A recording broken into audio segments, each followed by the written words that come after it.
Duolingo is a $14 billion company. It's hitting all-time highs too. It just keeps going up. I think it doubled in value in the past 6 months. Streaks is the most impactful feature. We have right now over 9 million users with a year-plus streak. If you look at the numbers, I think has been our biggest growth lever. What Duolingo really focuses on is, how do we help users build habits around language learning? Getting user come back the next day is the biggest problem to solve. Let's get into the mother load of learnings from the journey of streaks. Talk about the key lessons, insights, and also wrong turns along the way. I'd say test everything. We've run in the last 4 years over 600 experiments on the streak. So every other day, we've actually set up really good infrastructure for copy testing. We used to say continue, our standard CTA is continue. And we changed that to commit to my goal. And it was a massive win. There's so much human psychology that you all learn through all these experiments of just how to motivate people, what motivates, what demotivates. Say that you played a mobile game, that you've done it for 3,000 days in a row. I don't know, maybe that hits a little bit different than you've learned Spanish for 3,000 days in a row. Today, my guest is Jackson Shuttleworth. Jackson is a group product manager at Duolingo, leading the retention team. This is a different kind of episode that I'm experimenting with, where we spent the entire conversation focused on the journey and lessons of a single feature, in this case, Duolingo Streaks. Duolingo is a $14 billion business. Just over the past 6 months, they doubled in value. They're hitting all-time highs in usage and market cap. They're also one of the very few successful and also the single biggest consumer app business in the world. And as you'll hear from Jackson, the Streaks feature is the single most impactful feature that most contributed to this growth and success. In other words, you could argue this one feature created billions of dollars of value, which to me means it is worth studying in depth. In our conversation, Jackson shares the history of the Streaks feature, all of the biggest wins and wrong turns they've taken along the way, what he and his team have learned about what works and doesn't work with a Streaks mechanic, and also how they set up their teams to operate in a way that allows them to run over 600 experiments on this product and continue to find big wins.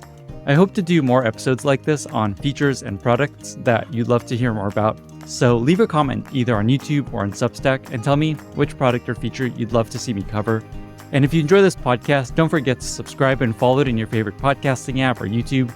It's the best way to avoid missing future episodes, and it helps the podcast tremendously. With that, I bring you Jackson Shuttleworth. Jackson, thank you so much for being here and welcome to the podcast. Yeah, thank you. Long-time listener, first-time caller. So I appreciate it. So this is going to be a really interesting conversation. I've never done an episode like this before where we basically spend an hour and a half going into one feature of one product, but this is a very special feature. It's a very special product. Have you ever spent an hour and a half just talking about this one feature with anyone? Well, internally, so when we onboard new folks to the team, I actually just did this with somebody that joined the team recently, where we spent, I was like, hey, let's spend an hour just talking about the streak. We got through an hour and I got through about 30% of what I wanted to share. There's just so much, we'll talk about this, but there's so much that we've learned over the years.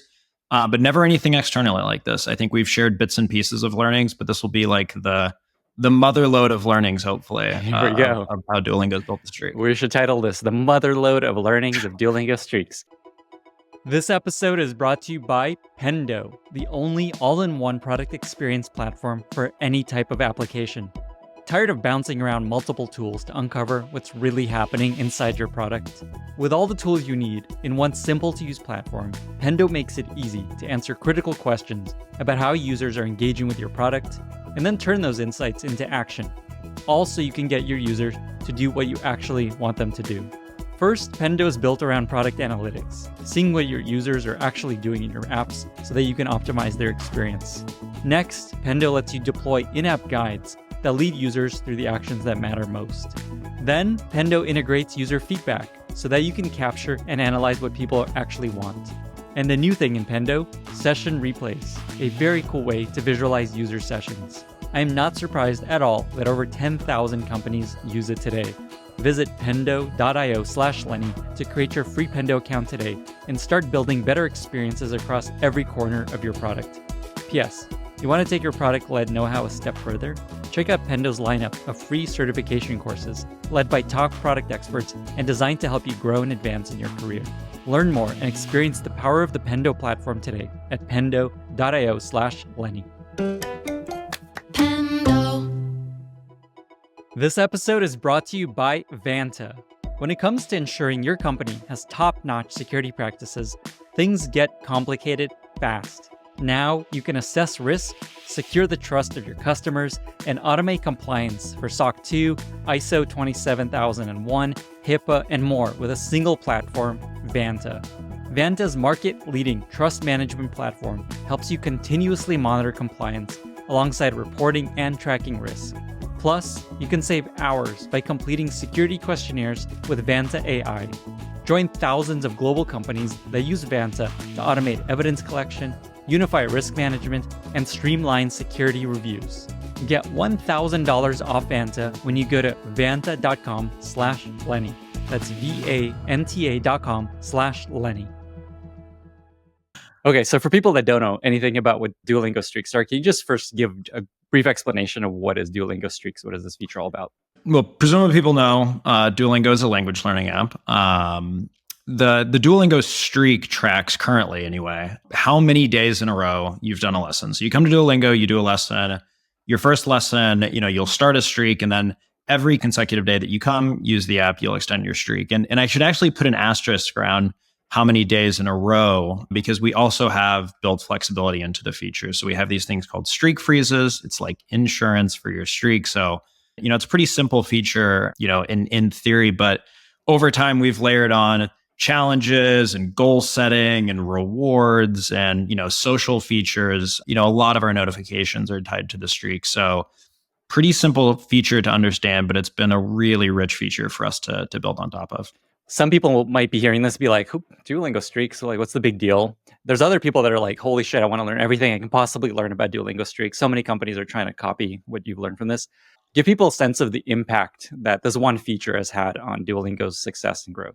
This is, and this is not just the, subjective retention PM talking. I think this is our biggest feature, with the exception of the lessons. And I think it's actually worth start that. Like, streaks are a great engagement hack. I'm kind of the opinion that any team, any app out there can introduce a streak. And if you figure it out, it probably works, to retain users. But at the core, you have to have an app that people want to use. And people really like using Duolingo. It's fun, it's delightful, you learn something. And so it allows us to layer an engagement mechanic on top of that. Like, the streak is really powerful. So it ships a disgusting amount of DAUs. Again, it is our one of our golden geese. And again, what's cool is that, you look at notifications for Duolingo is massive. I mean, us sending better, whether it's copy or timing, so many of our notifications work because they reference the streak, because users care about the streak. And so not only is it itself, us iterating on the streak, a huge driver of DAUs, but it's also something that enables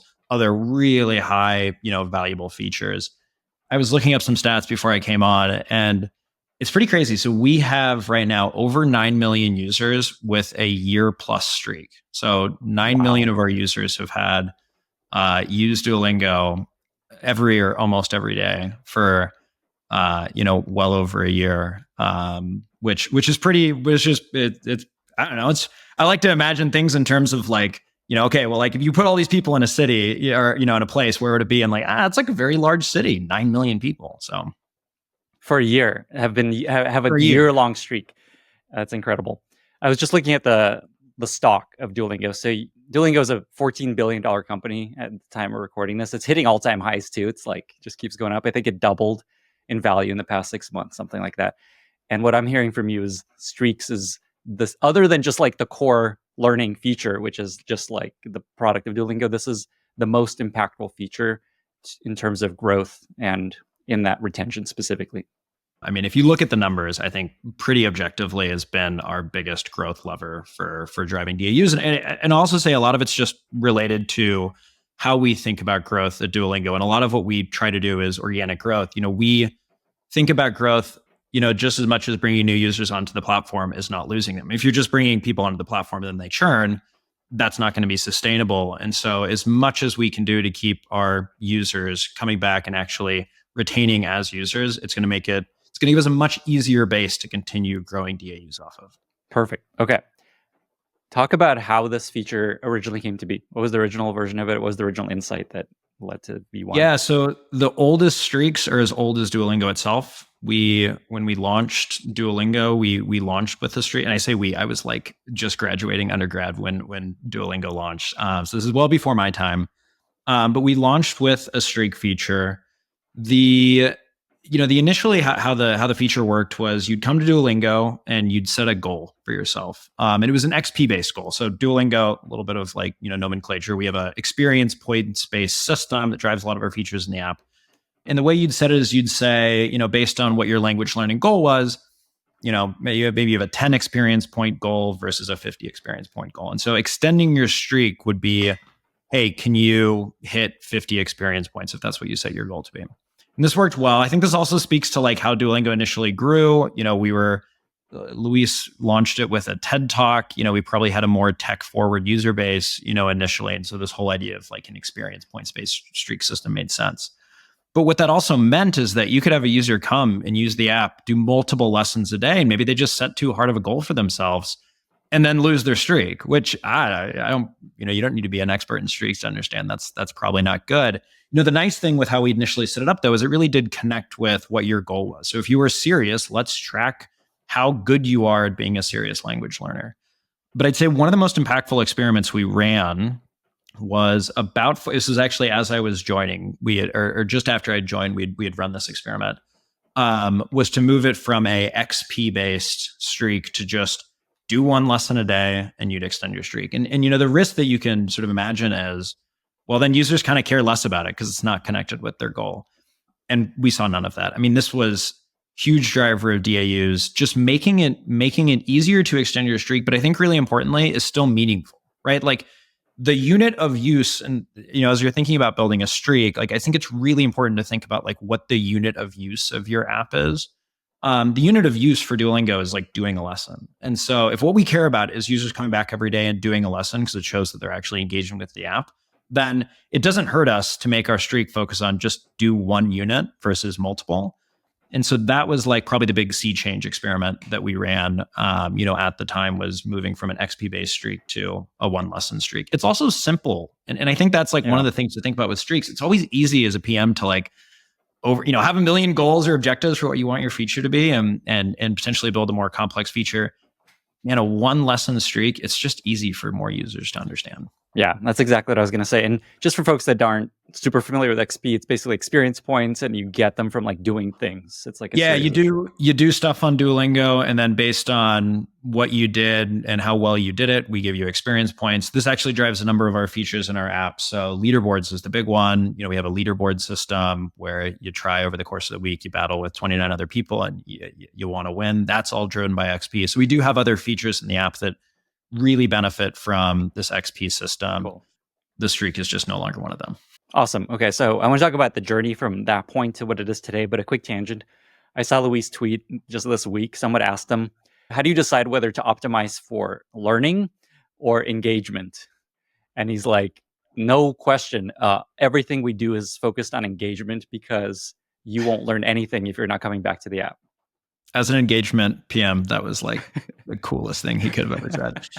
It's, well, again, very much as a, subjectively, I guess, as an engagement PM. I mean, that's how I'm sure my the learning folks at Duolingo will cringe when they hear it. Like, I see myself as a learning PM as much as an engagement PM, because the easiest way not to learn on Duolingo is not to come back the next day. And so if we don't make the app retentive, you will have no opportunity to engage with our learning features. Now, I do think that there is a long tail of learning where if you start to dumb down, and honestly, this is something we wrestle with the streak as well. You start to dumb down the experience and your users aren't actually learning, they're not going to care. I mean, streaks work best when they're sitting on top of an app, that users care about. But yeah, I mean, if you can't come, if you don't come learn on Duolingo, if you don't come back to Duolingo, then you're not learning. So we track a lot of this with, the work that we do. We make sure that as we're making changes to the streak, we're not hurting the learning experience, and we don't have a ton of interaction with it. So we're constantly thinking about this, but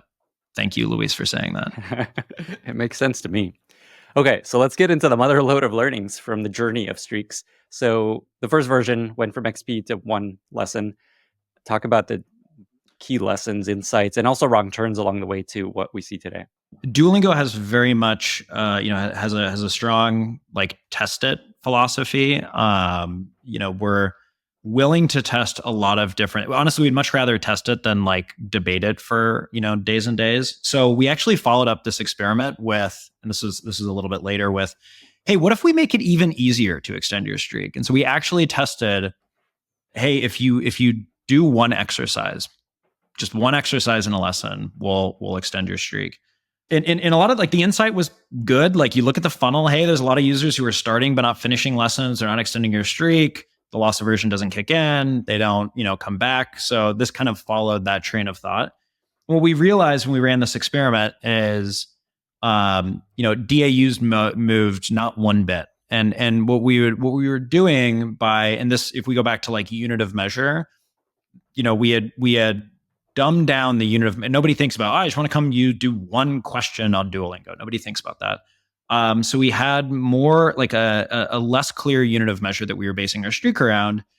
And the users that we were capturing with our streak, you come, you do one or two questions on Duolingo, then you leave. We're like the least engaged users imaginable. And so, I think that's something also to think about as you're building your streak is like, what is the user that you're solving for? So not only what is the kind of habit that you're building for, but like, what is the level of commitment? And that was an example where we over-indexed on a type of user who we honestly just weren't going to keep. That was a very easy shutdown decision. That's an awesome story. I just to comment on that real quick, just like you went, like, let's just go to the extreme and make it just like streaks. Yeah, get everyone going streaks forever. And then I love that it turned out, it's not bringing the users that you want, and it's dumbing down the experience. It makes me think of Farmville, where you have to go and like harvest your crops every whatever hour, and just like that lasts for a bit, and then eventually people are like, what the hell am I doing with my life? Exactly.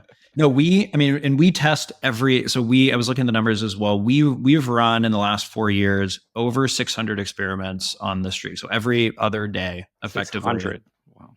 We're running an experiment, and they range from big like this, like changing how the mechanic works, to like, let's swap a string with another string and see if that copy is better, for users. So we're constantly testing on everything. I do think that like, I'd be more careful running that experiment now. Like at some point your streak gets big enough that, again, I got 9 million users on the streak. I got to be really careful. Those are our best retaining users. You got to be careful. But in the early days of the streak, I'd say like, test everything. I mean, see what, don't get super caught up in it has to be like this. Just test a bunch of stuff and see what speaks most to users. Because I think, again, you will constantly be surprised by the insights that you get from whether we shut down about half of our experiments. So half of our experiments lose. We still learn a ton by virtue of running them. So super, super valuable. That's actually a good success rate. A lot of companies have only 20% of experiments be positive. What's your policy on if it's neutral? Do you ship it or do you kill it? It really depends. If we're adding something and it's neutral, we tend to shut it down because it's just more cognitive load. It's something that we're gonna have to start building around, a new UI element that we have to figure out how it fits into our system. I'd say when we do ship a neutral experiment is something that we have real conviction around. Okay, yeah, maybe this was neutral, but it's going to give us a new platform to then build on top of. So that experience might be neutral, but now we can build these DAU positive experiments.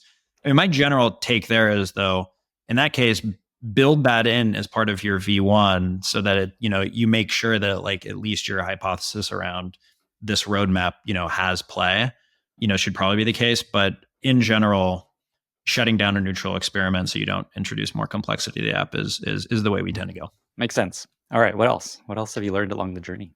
Well, I mean, maybe I can talk about a few different ways that we structure, a few different themes that I think we lean on. So the first is focusing on the 0 to 7 day user experience. And I would say this is, if you look at the kind of, what our breakdown of experiments are, we run definitely more than average number of experiments on getting users to go from a 0 to 7 day streak. And a lot of this is because we've looked at the data for, our retention curves. And what we found is that once you get to 7 days, loss aversion kicks in and you retain. So going from a 1 to a 2 day streak, huge jump in retention. 2 to 3 day streak, slightly less, but still huge. And it's up until day 7. Once you hit day 7, it flattens out. And it's not to say that like, if you have a 30-day streak, you're way more retentive than day 7, but not in the order of magnitude that it is from day 1 through 7. So we do a ton of work to get users to that point where loss aversion kicks in, and then they don't want to leave the app. One of the fun ones that we did, and it's honestly as much about process as it is about the feature itself, was we have a feature called Streak Goal. And it is, again, so much of the stuff seems so obvious in retrospect, but it was really novel at the time. We had this idea of like, hey, maybe we'll just goal users to hitting a certain streak length. As you can imagine, this is pretty powerful, user psychology. And we started with the simplest version of this. And this is how Duolingo does a lot of our testing. Rather than design the big complex feature for V1, just do like the simplest encapsulation of what that feature can be, see if it has legs, and then just add to it iteratively over time. This is partially how we get to, 600 plus experiments on streaks. They're not all big ones.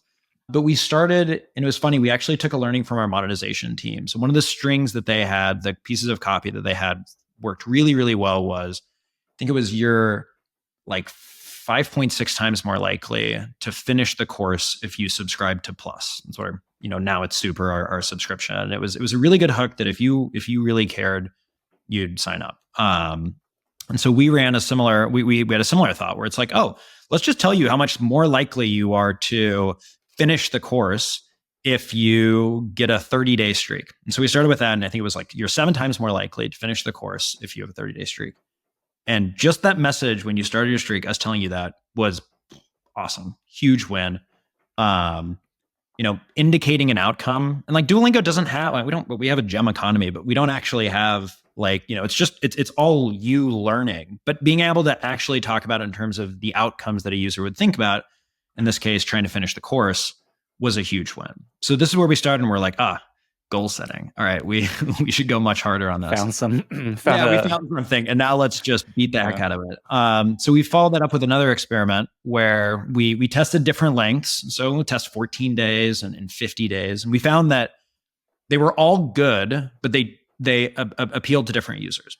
And so we started to realize, all right, well, we probably need to be more thoughtful about who we give, these different options to. And so then we followed that experiment up with, all right, let's start with 30 days, and then we're going to let you opt out.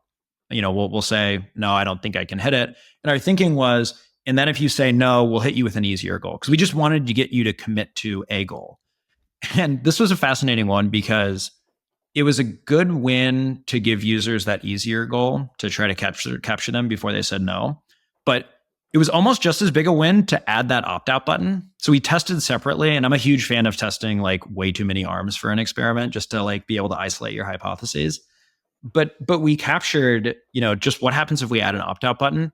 And adding an opt-out button, when you would think like as a PM, I'm like, now users might not engage with my feature. That's a bad thing. But it was a huge win to let them do that. And the learning here was that this intentionality of saying, no, I want it. Previously, it was just a continue button, but now it's like, no, I want to hit 30 days, and having that be an intentional decision for them, yes or no. Even though, again, this had no impact, no impact past this screen. Everything that I'm talking about now was, just that screen that day, and then was all thrown out.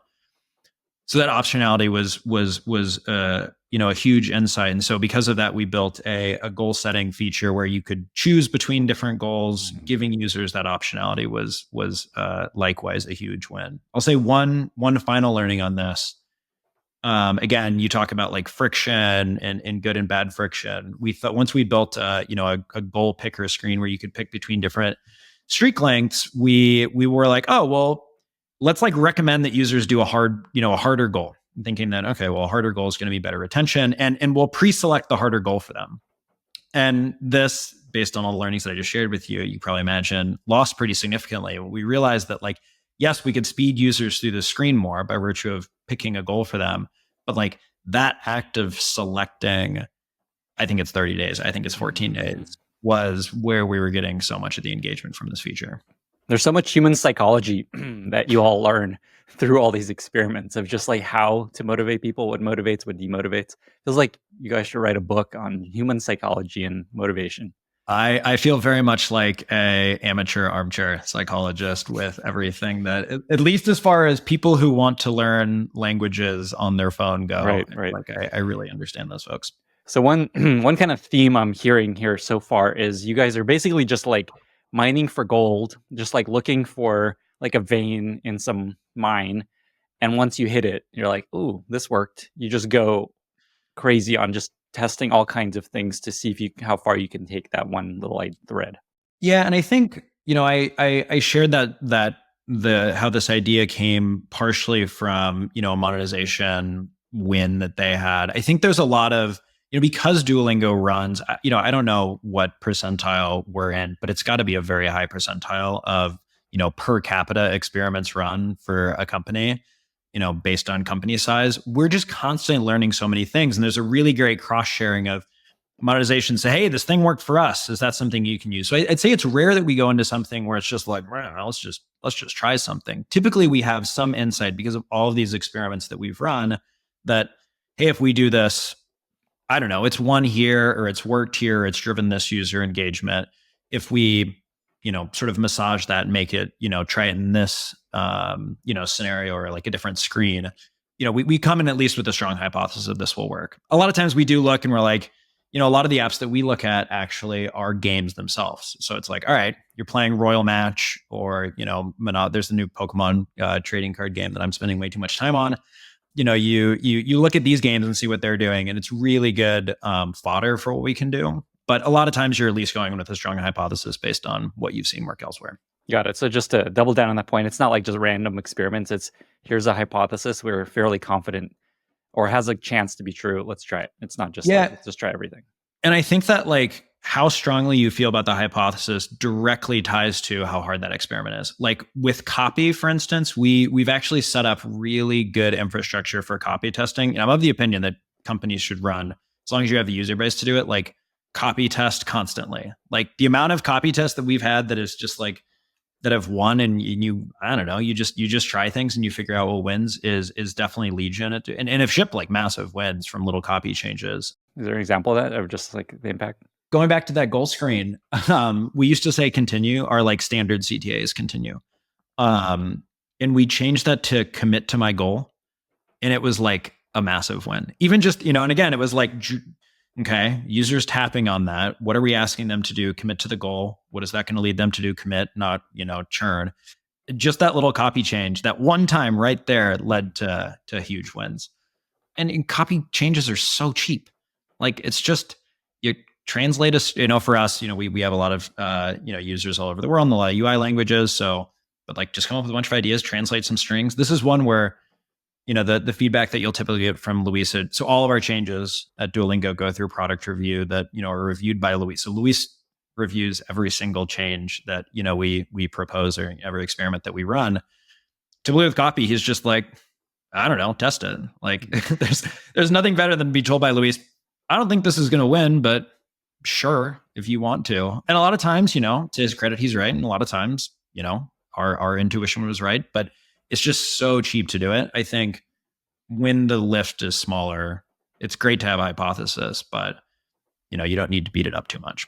So on this thread, I didn't realize Luis reviews everything you're planning to change. And this may be the answer to the question I was going to ask, which is one of the criticisms of running a product and company this way of just experimenting constantly with all these micro improvements and changes is it can lead to something like a monstrosity of a product and experience that isn't consistent and cohesive, and just like that often happens.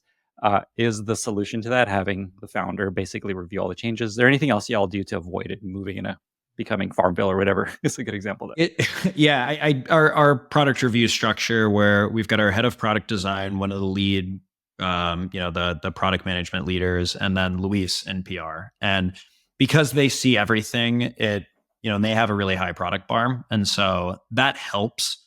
I think over time, we just, as PMs, have to look at, okay, where is our feature headed? And so, we do this with the streak, at least on a quarterly basis, to look at, okay, well, what have we learned?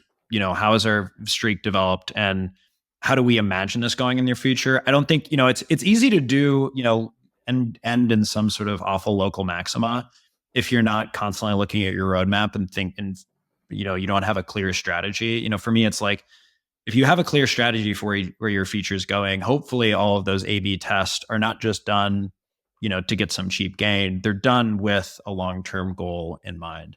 I do think though, and we do this every now and then with the streak, eventually you just hit a local maxima and you say, like you talked about lunch and neutral experiments. This is a great example where it's like, all right, cool. Now we need to throw a bunch of this stuff out based on all of the learnings. Can we reset this real estate? Can we reset this UI, reset this feature in such a way that is just as good as what we have now, but is way more plain or simple, that we can again start to layer on. Those are hard. Those are really hard experiments to get win on, to win obviously because they are so optimized, but they're really important to do. Otherwise, yeah, you just end up with a kitchen sink of a feature. One other tidbit I just want to mention, something that an advantage you all have that other companies don't have is people want to learn. Like they want to learn the language. And so getting pushed to come back to an app for something that they want to do is not an advantage a lot of products have. So anything you want to add there of just like, this is why Duolingo might be a little different from what you're working on. I mean, that is definitely a benefit. If I had an app that this is actually why I think a lot of mobile games do streaks differently, because to say that you played a mobile game, and this, as somebody who plays a lot of mobile games, that you've done it for 3,000 days in a row, like I don't know, maybe that hits a little bit different than you've learned Spanish for 3,000 days in a row. I think the comparison set is much larger though than a lot of companies give them credit for, themselves credit for. And I think that there's a lot of ways that companies think about there are very few companies I imagine out there in the world saying, oh, we don't do some degree of good for our users. Even if it's like a game, it's like, I don't know, you're like giving somebody a moment away from the craziness of their lives. And so I do think though, that is contingent on companies who are going to figure out if a streak works for them, to figure out how can you frame the streak in such a way that a user does feel good about it. And it's easier for, a Duolingo, but I think there's creative ways to phrase this for users. The other thing maybe just on that I'll say is, the streak works really well for Duolingo because with language learning, it's really hard to see day-to-day progress and becoming more fluent. Like and fluency is not even the right word. It's like becoming better at Spanish or whatever. It is a years-long process for someone to get better at a language. I mean, Duolingo makes it easier, but you still got to put in thousands of hours if you're going to reach, C1 or C2 fluency. And that is really hard to track on a day-to-day. And so the streak works really well for us because we might not be able to tell you, hey, you now know 0.01% more Spanish, but we can show you, hey, like you've gotten your streak a little bit higher. And so I think this works particularly well when you're an app that is doing something that's going to be sensed or felt over a longer term to help contextualize that progress in a way that makes more sense, or at least feels more tangible to a user. Great. That was a great context. Empowering to a lot of companies that aren't necessarily doing language learning. Okay, so I took us on a long tangent away from lessons and experiments you ran along the journey of iterating on the streak. So a few things you've shared so far is just like it started with this XP idea and then went to like a lesson. Then you iterated on ways to make it simpler, maybe harder. You added streak goals where you commit to like, I'm going to hit a certain goal of streak. What else? What else have you found that has worked, didn't work? Lessons learned. Again, sticking with this 1 to 7 day streak, it is the idea of a streak, particularly probably to this audience, is like obvious. Like, oh, it's a streak. It, it just counts how many days. We've realized over time that a lot of users do not understand how a streak works. And it can be as big as, as small as, well, I don't understand how streak freezes work, or I don't, like my mom the other day was talking to me about it. She's like, oh, I like didn't use Duolingo and I come back and my, streak's still there. So like, there's like certain elements of the feature that, we can do better at explaining. But even like what a streak is, it's tracking how many days that I've used the app. Yeah. The more that we can make the feature easily comprehensible to users, the more retentive it is. And we've run a number of experiments to do this, as simple, you asked about early easy copy changes that we made. Actually, this is my first experiment win when I joined Duolingo, was when you start a streak, we have little copy at the bottom of the screen that just, I don't know, it's kind of like flavor copy. We use it to celebrate you or give you context. And I ran some tests that just like tried to, in 8 words, explain what a streak was. That was it. And it was a massive win because it really required, like, it really dumbed down, here is exactly how the streak worked. And it really helped users just understand what they needed to do. And I think this is something that's like, you kind of constantly got to remind yourself, particularly if you work in tech and you're building cool tech features, but your user base is not a bunch of tech workers, to like think about, all right, who is my audience? And for us, it's not just like tech workers, it's not people in America, people all over the world of all ages, of all cultures. And so making sure that your feature is even something as simple as the streak is understandable is critical. What was the actual copy? Do you remember? It was, it's still, I think it's still in the app. It's like, start a day to extend your streak, but miss a day and it resets. Something like that. That makes sense to me. Very clear. And yeah. And 8 words. I love that. Okay. And then when you say massive win, by the way, just to give people a reference point, what do you what does that look like? What is a massive win in this scale? Well, and it's funny. I mean, this was 4 years ago, but I think it was like in the order of magnitude of over 10,000 DAUs for us. And actually, maybe this a small bit of context. So Duolingo really cares about the metric CUR, current user retention rate. And actually, our first ever Duolingo post with Lenny was the newsletter that our former head of product wrote, Jorge. It's still the single most popular newsletter post of all time in my newsletter across 300. I would highly recommend that if you are interested in this, give it a read. Yeah. To summarize, basically what we found is that if we wanted to drive DAUs, and Duolingo cares, our growth North Star is DAUs, the metric that is most effective, where a percentage change in that metric is most effective at driving DAUs, is current user retention rate. And this is just users who are not new or resurrected, getting them to come back tomorrow. And so most of the work that our teams do, our retention-based teams do, is focused on CUR. And so the retention team that I lead focused on CUR. It just so happens the streak is the best feature at driving CUR. And so this experiment was the biggest CUR win that we had.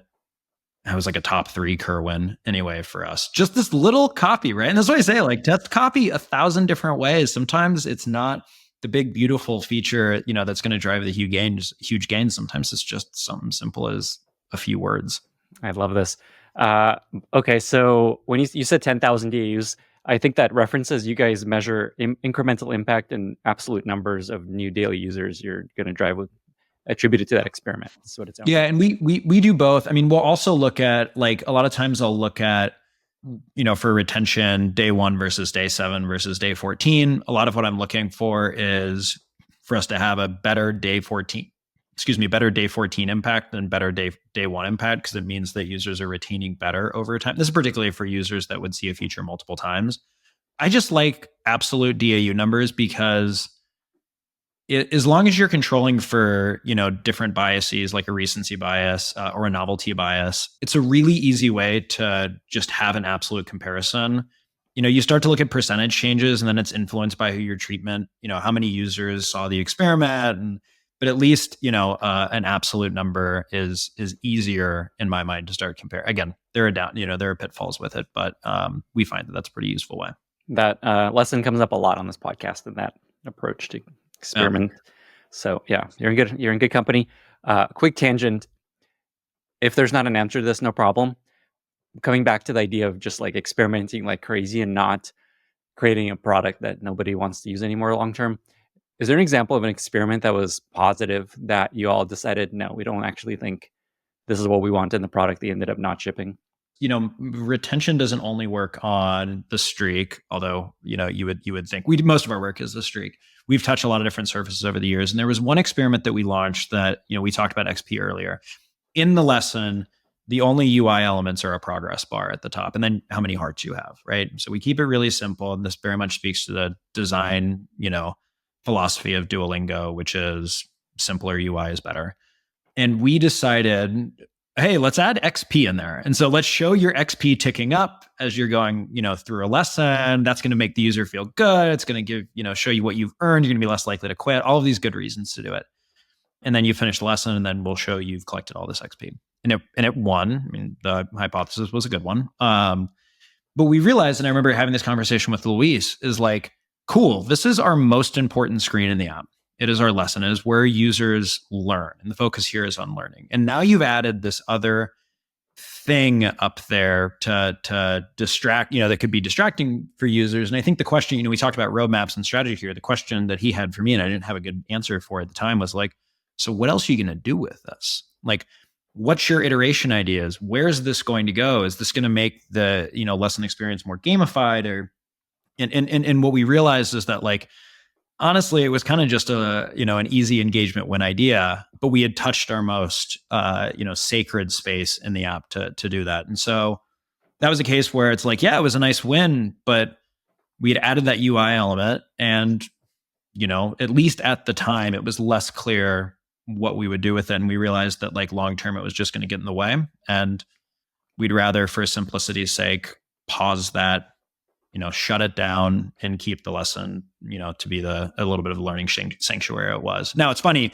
Nowadays, I think we actually have enough XP-based mechanics and fun things that we can do that, like, I think actually a lot of our, the beliefs about the in-lesson experience have changed, such that something like that could work. But at the time, didn't feel good to keep that around. That was an awesome example.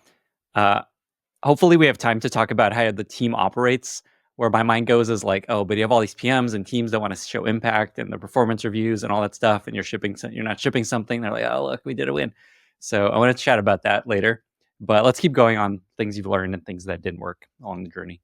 The other thing that I'll call out with the streak is, it's like we have the image of the streak is this flame, right? And we have the streak flame, and it's very much core to our iconography. It's important to acknowledge that that's a metaphor for a retention mechanic, like the idea of keeping a flame lit. And again, I think we've established the flame as, for a lot of users as sort of their understanding of a streak, which is great. But there's a lot of people, in different cultural context and different, stages of life, where the idea of, like, keeping a flame lit to show your commitment to something makes less sense. We did some UXR in India many years ago, and this was something that just, like, did not resonate at all there, which was a really interesting learning. And that's something, it's like, again, depending upon what your user base is, like, the more global UXR you can do to understand how users are actually understanding and experience your feature, the better, because you just, again, encounter insights like this. And so even our screen design, we used to have a flame. It was mostly this flame that would, like, light up every day. But again, it was like an indication of a metaphor for a mechanic. And when we redesigned it, we did this, Kurt, one of our animators, did this awesome odometer animation where it's like your number would tick every day. It kind of looked good, but from a product perspective, what was cool is we actually focused the design on the screen to show your number going up. And then it would say, like, 7-day streak, 8-day streak. And I think that as you're thinking about designing around a streak, don't get too bought up, or caught up into, like, what is this, like, the beautiful story that you're trying to tell at the expense of it being a really comprehensible feature. And so as you're thinking about product design, making that product design a clear distillation of this is what we're actually tracking, form should follow function here, was a learning for us. And you'll see that now in a lot of places where we're showing streak, where we're really leading with the number, not necessarily the flame. That's a theme that I'm hearing again and again is clarity. Don't obsess with making it too clever, and don't overthink it. Just, like, clarity has a big impact. Clarity also doesn't have to come at the expense of delight. And this is something where, you hit a milestone and Duo gets it becomes, we call him a Phoenix Duo, and he becomes awesome and, lights on fire. And I think there are things that you can do to still make the experience really exciting and delightful and celebratory. And I would not lose that, but just don't do it at the expense. And I think it's also about figuring out for what you can get away with doing more of this for users who are deeper into their streak experience than users who are starting, where it's like your goal for the 1-day streak user is just to make sure, do they understand how this feature works? I mean, even something, again, just like another random experiment, at the bottom of the streak screen, we have a calendar. And over the years, it just looks more and more calendar-like. And that is simply because we find that the more we make it look like a calendar, days on top, little circles, the check, like, the more we make it look like a calendar, the more that people realize, hey, this is a daily mechanic. And so think about the screen holistically, but every single thing that you're doing on the screen, how can you use it to communicate what is the point of this feature? How does it work? This episode is brought to you by Coda. I use Coda every day to coordinate my podcasting and newsletter workflows. From collecting questions for guests, to storing all my research, to managing my newsletter content calendar, Coda is my go-to app and has been for years. Coda combines the best of documents, spreadsheets, and apps to help me get more done. And Coda can help your team to stay aligned and ship faster by managing your planning cycle in just one location, set and measure OKRs with full visibility across teams and stakeholders, map dependencies, create progress visualizations, and identify risk areas. You can also access hundreds of pressure-tested templates for everything from roadmap strategy to final decision-making frameworks. See for yourself why companies like DoorDash, Figma, and Qualtrics run on Coda. Take advantage of this special limited time offer just for startups. Head over to coda.io/Lenny and sign up to get 6 free months of the team plan. That's coda.io/Lenny to sign up and get 6 months of the team plan. coda.io/Lenny. I imagine one of the biggest wins was just giving people flexibility along the journey, like streak freezes and all these things. Is that a big vein of opportunity discovered? It is great. Actually, I'm going to show you one of the most thoughtful gifts that anybody has ever given to me. This is our Duolingo Serenity, or Streak Serenity prayer. My co-lead, Antonia. It's like knitted, right? It's like for me. It's amazing. And so It says, Luis, grant me the serenity to accept the flexibility I need, the courage to reach perfection when I can, and the wisdom to celebrate regardless. And that actually is like kind of our strategy with the streak. I love the show and tell, by the way. That was great. Yeah, I will. I guess for podcast listeners, we'll have to get an image somewhere. But this idea of like flexibility versus perfection, and then regardless celebration is core to how we think about the streak. Because I think for the streak for us, it's very much a bend not break. If you're going to miss a day, I'd rather you come back, having missed that day, to an intact streak. But if you don't have to miss a day, I'd much rather you don't. I'd much rather you come back and use the app every day. So that thing on flexibility, though, that's almost certainly been the biggest, from a mechanic perspective, the biggest DAU driver. One of the earliest experiments we ran was going from, you used to only be able to have one streak freeze, and then we let you have either 2 or 3. So we tested 2 different arms. It was another huge DAU win. This actually is funny. It was something that, and this is again kind of a callback to that growth model post from Jorge. It actually was really bad for Kerr, because we were basically saying, hey, you can take a day off, and that's okay. But it was really good for, this is going to be like alphabet soup, IWAR, inactive weekly active user return rate. So basically, users who had taken a day off, we were getting them to come back more at higher rates. And so it made up for our losses in Kerr. But effectively what this meant is that, why 2 streak freezes work better than 1 was, I don't know, sometimes people just need a little bit more flexibility than 1 day. But the really interesting insight of this experiment was that 3 streak freezes was actually no better than 2 streak freezes. And there were 2 competing things here. And I think this is important if you're going to build a streak, to figure out what your flexibility mechanic is. We are getting more users to return after longer times away to an intact streak. But if you start taking 3 days off from any habit, it's just going to be less likely that you return even 4 days later. And so we had these competing things where more users might be returning to a streak, but a lot of users were also just not coming back. We were training them to, take more time off. So that flexibility, what's the right amount of, this is another area we've run hundreds of experiments on what is the right number of flexibility, what is the right amount of flexibility. And we are constantly surprised here. I still don't have the answer for, at every point in your streak journey, how much flexibility you need. One thing that I can say with certainty, though, is give more flexibility when a user is starting their streak. Again, one of our biggest streak freeze experiment wins, I feel like I'm constantly saying this, one of our biggest wins, but they all were really, really big.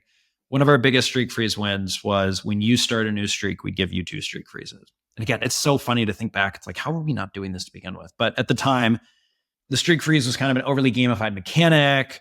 You had to buy them with gems. That's our in-app currency, because we wanted the whole idea of, this to feel like like it was really, something you earned, that, there was a little bit of pain to getting that streak freeze. And so we tested, though, what if we just give users when they start off their streak freezes? And holy smokes, did that win?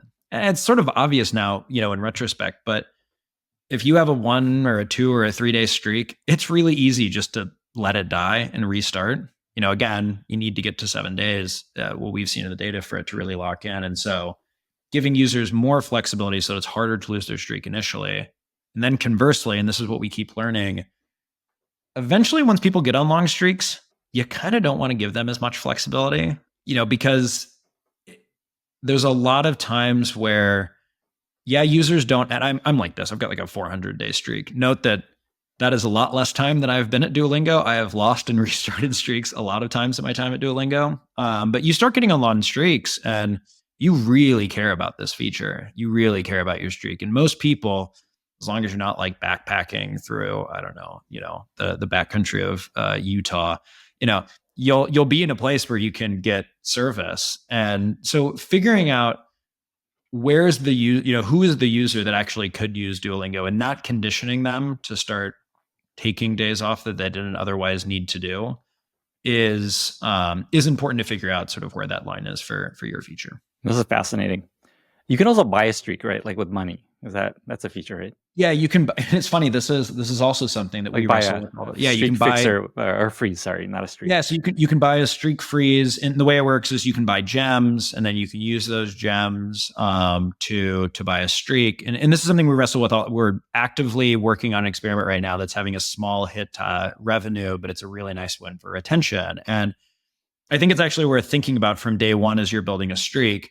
Do you see this more as a monetization feature, or do you see this more as a retention feature? What's the role of monetization in this? What's the role of retention? And I think for us, it started out much more organically. And so we have a lot of like monetization hooks that, again, as the retention PM, I would love to get rid of. But again, it's sort of part of how the streak works right now. And so we always have this tension of, hey, if we start to make it harder to buy streak freezes, then fewer people buy them, buy gems to buy them. And so there's this more convoluted, series of impacts that happen. No, I love that. I love that people wanting to buy streak freeze is like the ultimate sign of how much streaks matter.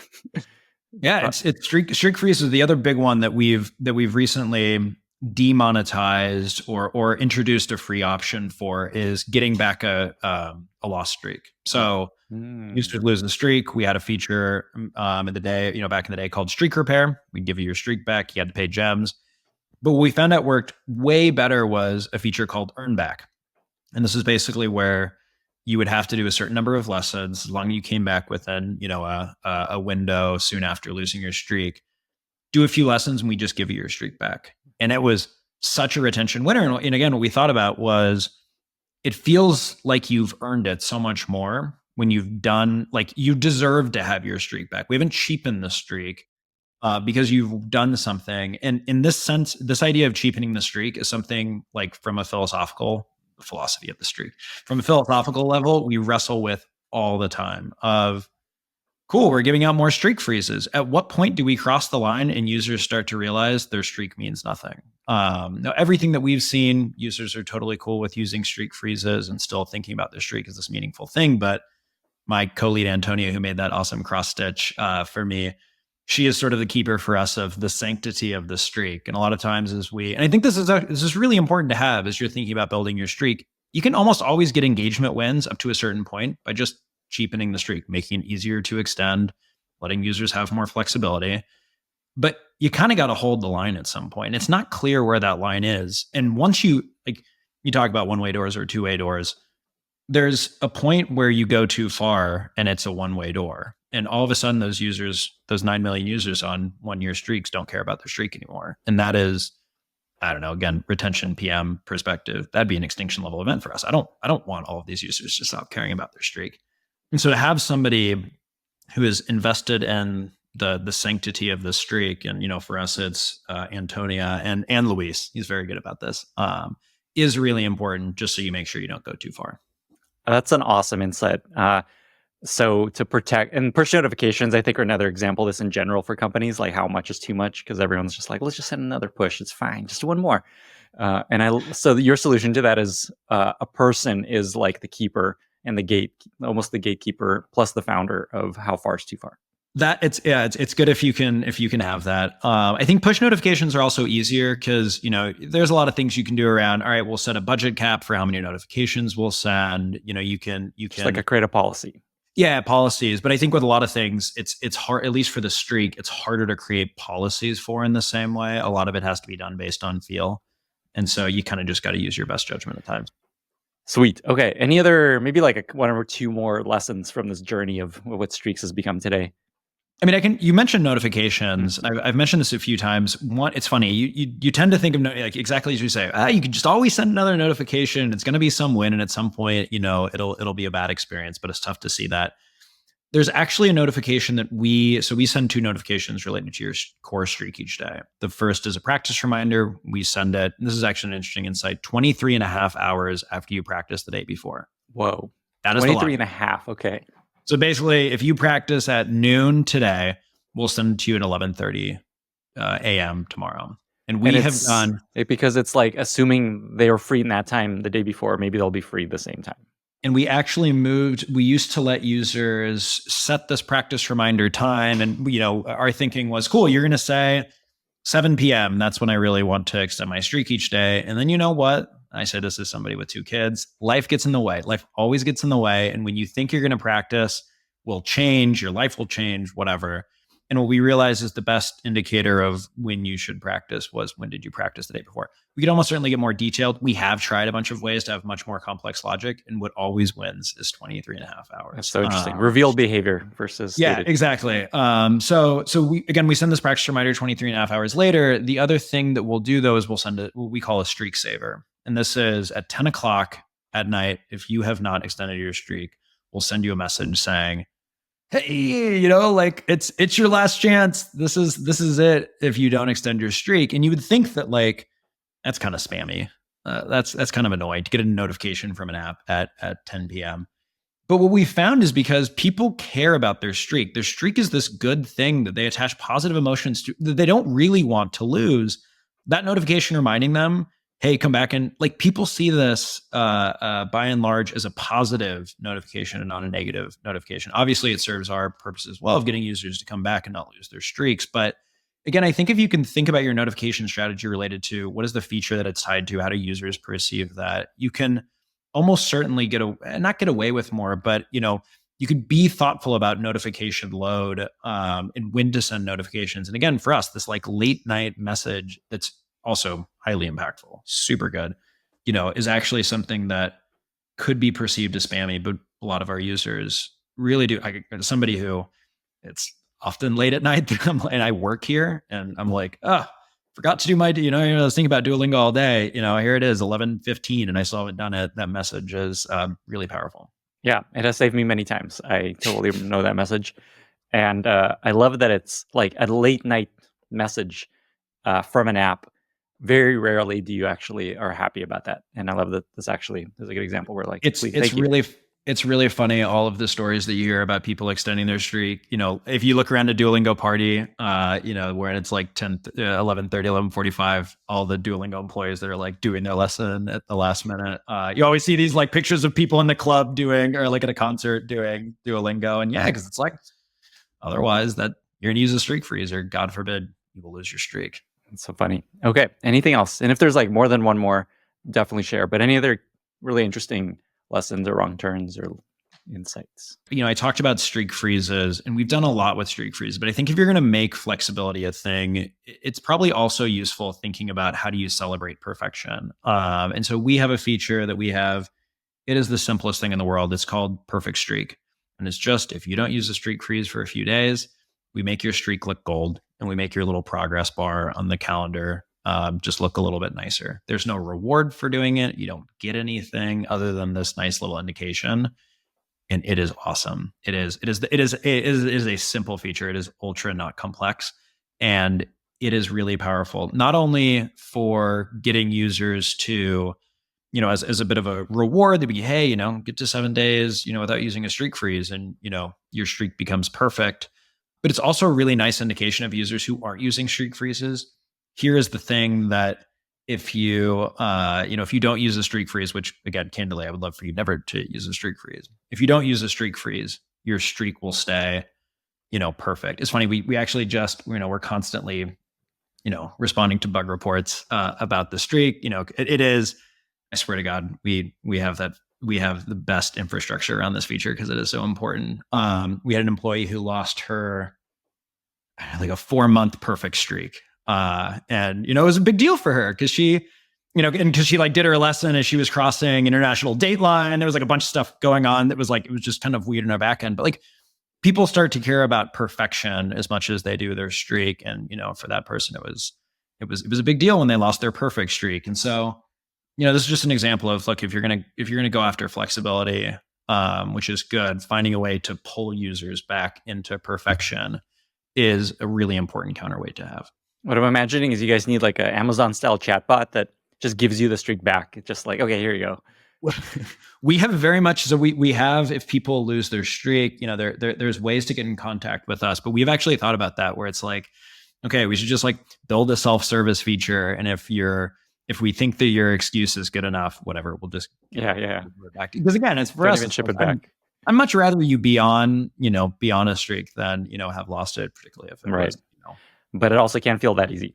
I love this. I also love this point about just the power of the animation and user experience having impact. That's really interesting.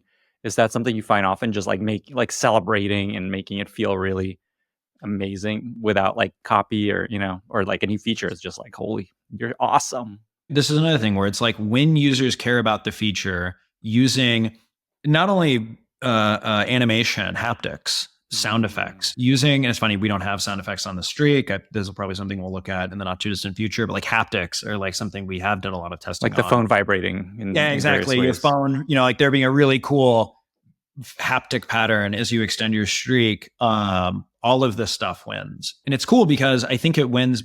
There's a few reasons. One is it just makes you feel good, right? You get some cool moment in your streak and we celebrate you, and we celebrate you in this visual way, and your phone's buzzing. It just like feels awesome. But the other thing it does is it like causes you to pause on that screen. And I think there's this desire as you think through a lot of, as PMs think through like, oh, how can I get users through this funnel as painlessly as possible? I talked about good friction earlier. There's a lot of times where I want you to stop. I want you to stop and like land on this screen. You got to be careful not to do this for too many screens, right?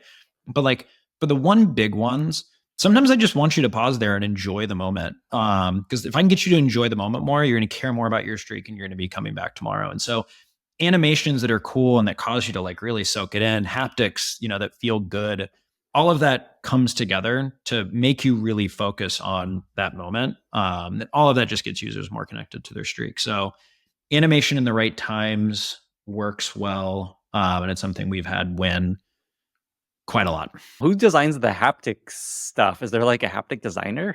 For the longest time, it would be a product designer. Or actually, it initially started as like the engineer would be like, all right, would cobble together haptics based on what they felt good. Then it became a product design role where they would kind of use their best judgment. We actually just recently acquired an animation studio, Hobbs in Detroit.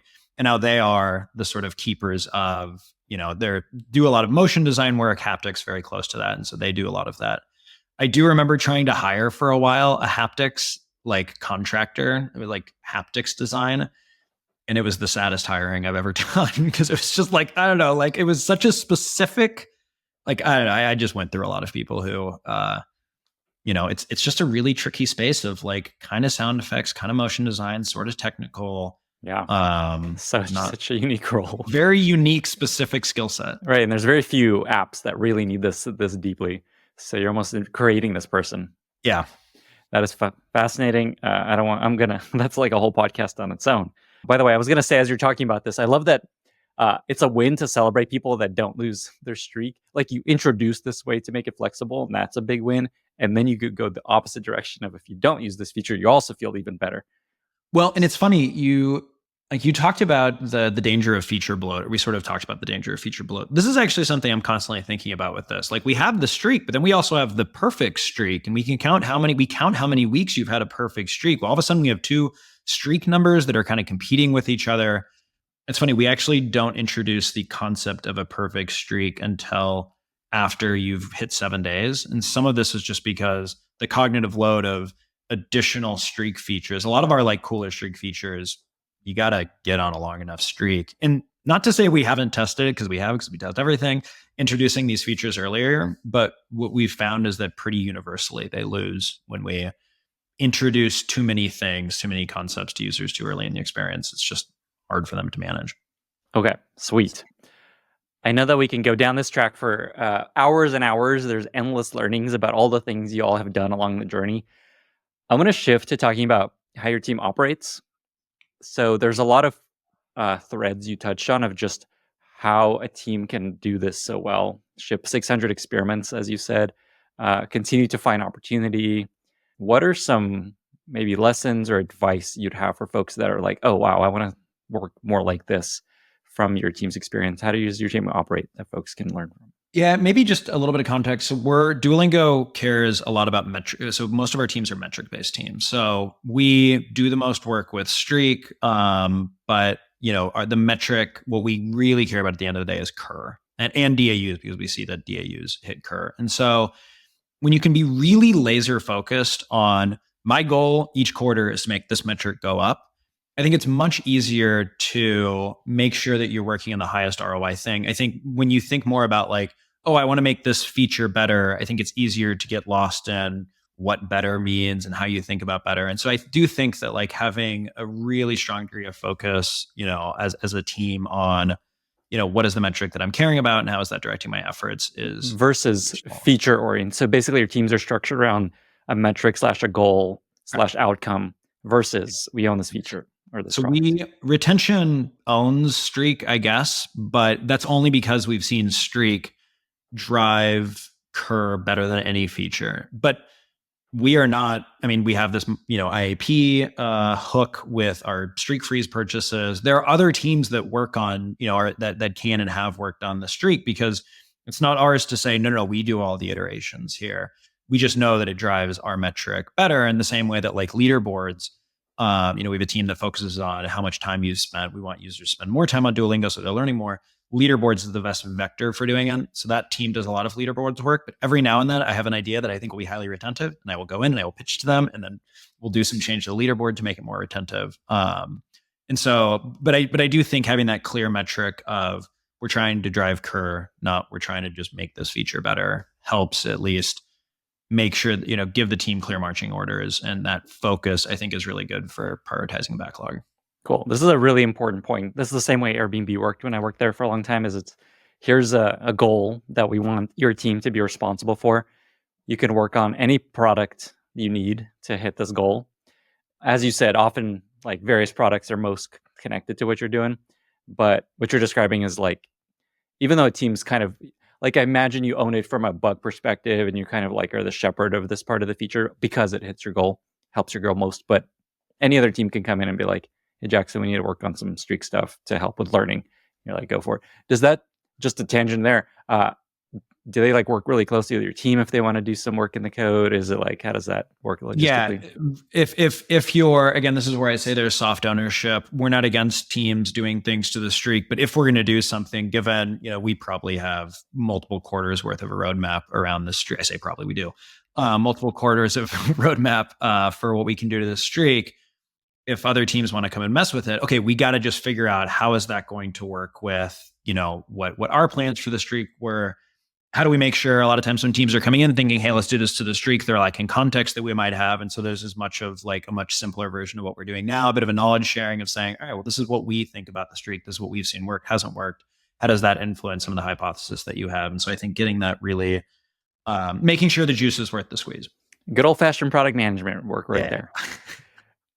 Cool. What else is interesting about how you all operate and how you all work to achieve this sort of success? Again, my team lead Antonio runs like the most, a really process. If you're going to run this mini experience, you have to be really process oriented and really thoughtful about which experiments am I going to run when, how is that going to set up the next one? There's heavy Jira automation. I think sometimes the Atlassian suite makes my eyes bleed, but like there's a lot of times where that degree of process helps the team unblock engineers and make them move really fast. And so making sure that you have really good process around how are you going to run so many experiments, it's worth investing in. Can you follow that thread? Actually, just when you say that, what does that look like? What are some elements of that process to make this work efficiently? all the way down to really detailed roadmaps around, all right, we're running this experiment is based on the results of this experiment, or might hook into an element of this feature. How do we make sure that we're lining up implementation on this so that as soon as this thing runs and we're ready to go, we can start rolling out the next one. I hate features just sitting around and us not, again, continuing that thread. So it's not just thinking about what's our engineering bandwidth, but also what's the design bandwidth to make sure that we have the next iteration of this feature ready to go.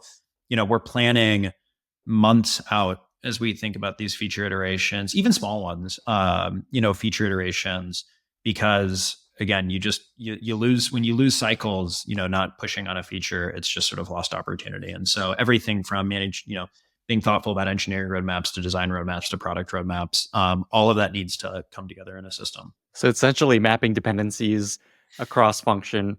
And you're saying in Jira, you can do this. You can do a lot of it in Jira. There is a non-zero amount of Google Docs that we have that sometimes does things a little bit. I don't know. Sometimes it just looks a little bit nicer. It's a little bit more flexible. But Jira is it is where the mother lode of process is. Great. Okay. What else? Like another thing that I'll just say is we really resist the urge to do the big V1.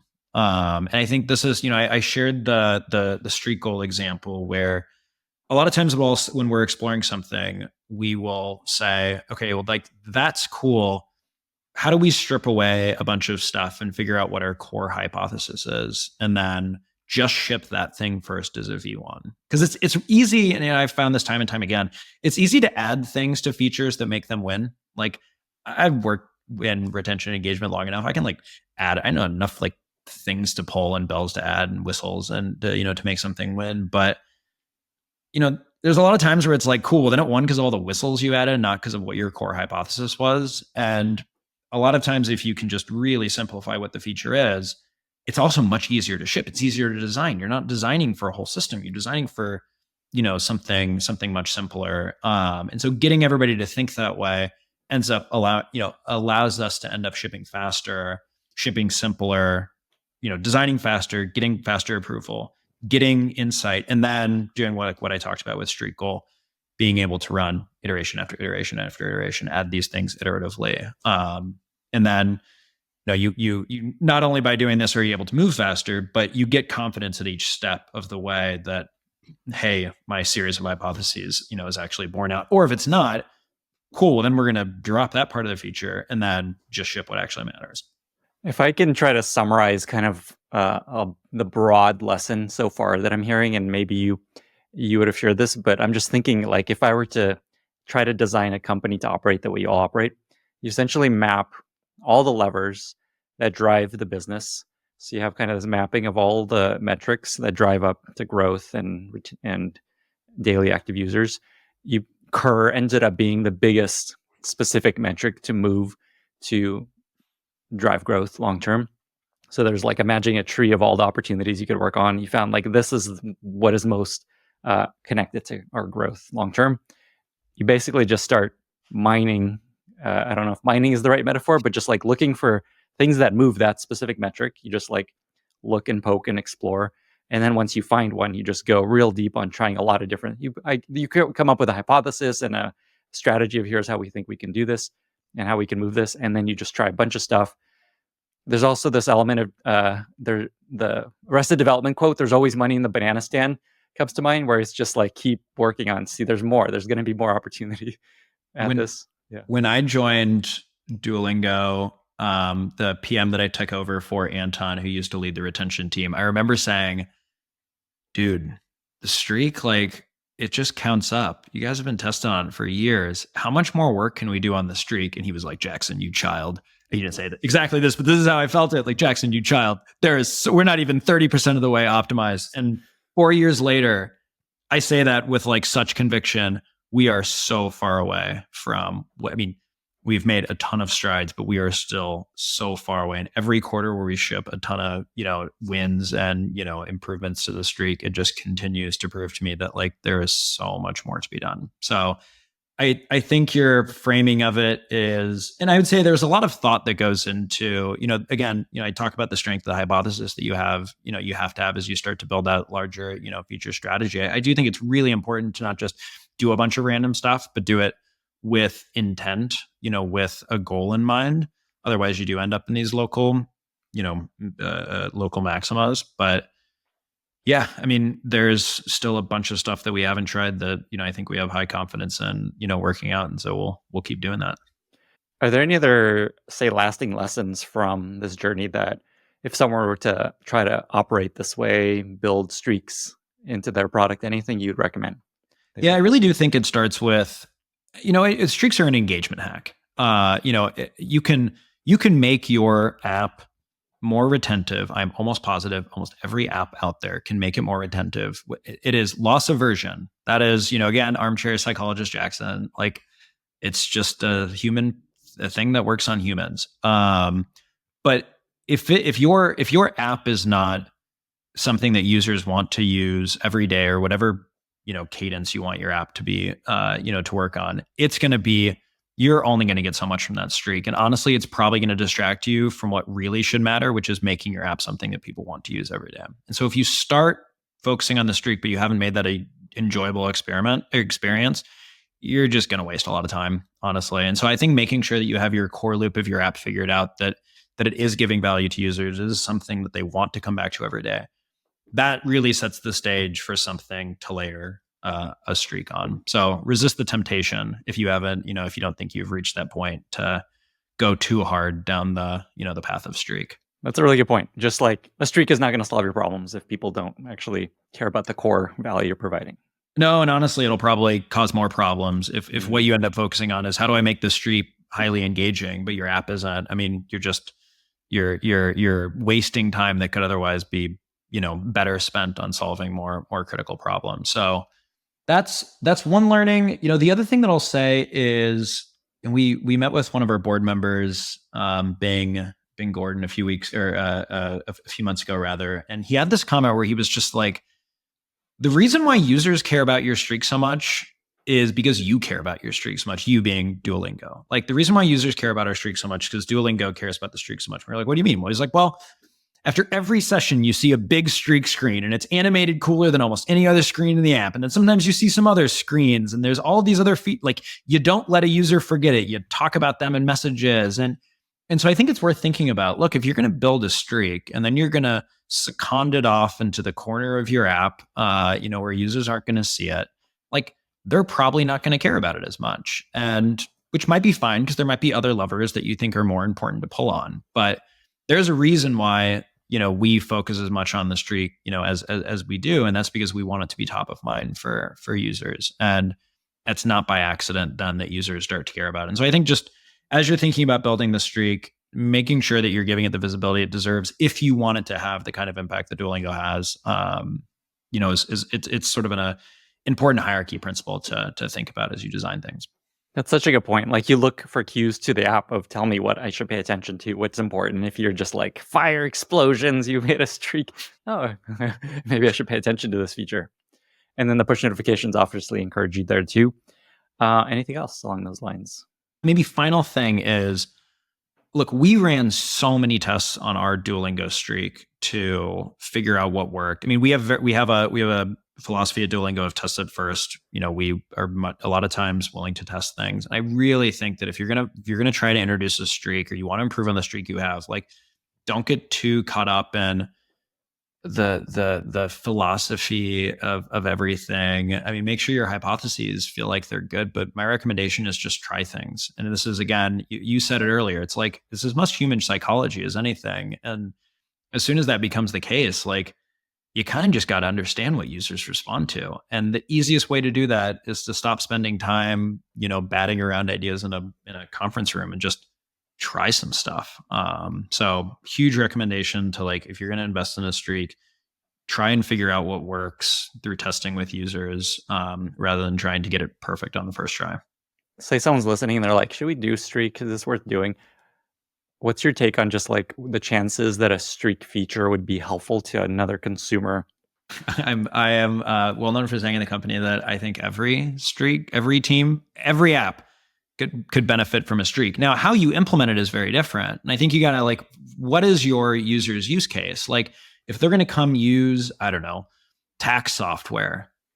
Okay, now that I say this, tax software would be a hard one, but maybe it's all about, you need users to come back every day during the tax season, or how many times, I don't know, now that I say this out loud. Times you upload your That is bank a hard, forms. yeah, that is a hard use case. But the vast majority of companies, I think, have a good idea of like, all right, here is my ideal use case. I want users to come here 3 times a month. That would be ideal, or 4 times a month. You can build a streak to work. I mean, Peloton has weekly streaks because the idea of doing a Peloton, workout every single day was hard for this user during COVID. It's just like every now and then you get on the Peloton. That was great. But the idea of a weekly streak was something that I could keep up. And so I think figure out what your usage pattern is as a user and then build your streak around it. But as long as you're not, again, the tax example was probably a good counterfactual, but as long as you have some degree of frequency in your use, I think almost anything can have a streak. So Duolingo, it's again a $14 billion company. This feature possibly the most contributing factor, other than the core, product, to that level of success and market cap. And it's hard to imagine another just feature of a product that has had this much impact on growth and revenue and building this sort of business. So I love that we spent this much time on it. The mother load of advice and insights. So thank you again for putting it. Very fun. With that, we reached our very exciting lightning round. Are you ready? I'm ready. First question: what are 2 or 3 books you've recommended most to other people? All right, I'll start with A Guide to Midwest Conversation. So I'm based in Kansas City. I'm a proud Midwesterner, and us Midwesterners talk in a certain way. I think you hear about Minnesota nice, but we tend not to say what we mean, and it is a very funny primer into what Midwesterners actually mean when they say what they say. So highly recommend reading that. I like that you give that to people. Just like, here's what I might be telling you, which you may not read. My wife is German, and I gave it to her so that she could better see understand. German being the opposite of that. Okay, very different. I get that. Another book. This is a good one. Fate is the Hunters. This is a really cool book. It's a memoir of one of the early commercial airline pilots, and it is wild to hear the stories about what flying was back in the day. I'm a former management consultant. I flew every week for almost 6 years, and I never once had to worry about, am I going to make it to the other end of this flight alive? That was not the case back then. And so some of the stories about what it used to be like to be a pilot on some of these planes before modern aviation technology is fascinating and makes you really appreciate what we have. It feels good to read a book like that, being a software PM or engineer or whatever, like how different that life is. Hardware is hard. Oh man, it's not haptic design. Okay, next, unless there's any other books you're going to share. No, okay, great. What's a favorite recent movie or TV show you've really enjoyed? So I have 2 kids. I watch a lot of Bluey. It's really good. I swear, it brings me no shortage of joy. But adult show or show not meant for 4-year-olds that I have watched. I just finished the latest season of Emily in Paris. Man, wonderful. I realize it's not the highest brow of television, but just like beautiful people and beautiful cities solving problems that are not, earth-shattering. Sometimes it is nice to just tune out. Also, I'm learning French on Duolingo. Slight plug for the app. I can understand a lot of the French that is being spoken, and there is no better joy than having invested as much time as I have in French and actually being able to use it. So huge fan of Emily. That is so funny. What a fun Venn diagram of interests. My mother-in-law loves Emily in Paris. I saw someone tweeting about like what visa is she on? How is she still in Paris? Yeah, you best just not ask questions. There's a lot of questions to the show that are better left unasked. Okay. Do you have a favorite product you recently discovered that you really like, other than Duolingo? Last week I went to Home Depot and I bought a new ladder. And ladder innovations you don't think of often, but you can make one of the legs go a little bit further than the other leg. And as somebody like myself who has a house that is built on a slight slope, every time I go up on my ladder, I take my life in my hands. But with this ladder, I'm always even. I cleaned my gutters twice last week. just because of how awesome this ladder how much this ladder has changed my life. So ladder innovation, I don't think it gets talked enough about. And so I'm happy to give it the spotlight it deserves. I appreciate you doing that. This is the first ladder recommendation we've had on the podcast. 2 more questions. Do you have a favorite life motto that you really find useful in work or in life that you share with folks? This probably will not be much of a surprise based on how I've talked about our willingness to test things, but you miss 100% of the shots that you don't take. I'm a big fan of just trying things, even if your possibility of success is not 100, because you learn a lot along the way. So, final question. Do you have any fun traditions at Duolingo amongst either the PM team or the company in general that might be delightful to share? We have way too many traditions to count. I will share the weird tradition that we do at every retention stand-up. And this started during the pandemic. We obviously used to stand up in person. And then when we went remote, we did this thing where whoever's the last person to go would count down 3, 2, 1. And then we'd all try to clap at the same time, which was kind of fun and dorky, but we fell in love with it. And 4 years later, we're still doing it. Recently, we've added, we all say yee-haw in unison afterwards. I can't tell you why, but trying to synchronize a clap via Zoom and then all shouting yee-haw. I did this in a phone booth the other day, and after I came out, someone told me, that those aren't as soundproof as you think, but when you get a good opportunity to give a yee-haw, you kind of can't pass up on it. So I love these little things. Like they're so, they sound so minor, but they're such important elements of team culture and tradition, and so important for PMs to find ways to just have fun and do something ridiculous. I will say it took a while to get people behind shouting yeehaw. But now that we have people doing it, you can't take it away from it. We all love it. Oh man. I called our all hands for a while y'all hands. Feel free to steal that. You get it, Lenny. Yeah. I get it. Jackson, this is incredible. I feel like people are going to listen to this with notebooks and just like, okay, here's a bunch of ideas we should try with whatever we're working on, whether it's streaks or not. Thank you so much for being here. 2 final questions. Where can folks find you online if they want to reach out, learn more about Duolingo? I know you're hiring product managers, so share more there. And finally, how can listeners be useful to you? Yes, you can find me on LinkedIn. That is where most of my online social media is. So Jackson Shuttleworth. And then how people can be useful to me. Yes, as you said, we are hiring. We're actually hiring for my team. Are you interested in thinking about streaks as much as we do? We might be the right home for you. So please, you can apply on our website. But we're also hiring for a number of other product management roles, and they're all as thrilling as this work is. And then, I'm always interested about how other companies have implemented streaks and what they've learned. And so what I'd say is if you're a company who's implemented a streak, maybe in a different way than Duolingo has, or, you found a whole ton of success and, another vector, another element of the feature that we didn't talk about today, I would love to know more. I used to catalog basically every streak I found out there. And as it's become more of a popular feature, it's just been hard to keep up on. So, if you have interesting streak insights to send my way, I would love to hear them. I love that. A collection of all the best ways of doing streaks. Yep. Jackson, I want to say congrats to your team and you for having so much impact. This is like the dream of a lot of PMs and teams, is to see this much impact and continue to ship wins. And so congrats. Nice work. Thank you very much. Retention. And with that, Jackson, thanks so much for being here. Yeah, thank you, Lenny. This was a lot of fun. Same. Bye, everyone. Thank you so much for listening. If you found this valuable, you can subscribe to the show on Apple Podcasts, Spotify, or your favorite podcast app. Also, please consider giving us a rating or leaving a review, as that really helps other listeners find the podcast. You can find all past episodes or learn more about the show at lennyspodcast.com.